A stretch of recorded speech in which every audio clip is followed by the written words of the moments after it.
na sa. Bismillah.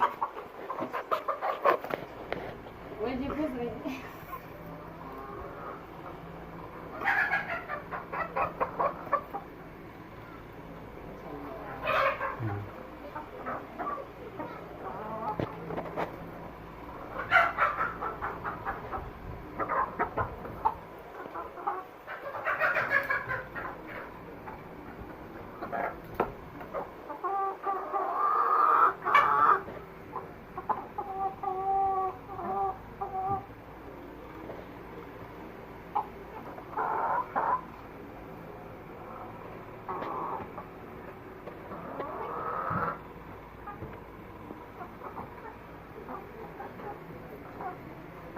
Wai mai tsayi ko na minti da ya isa?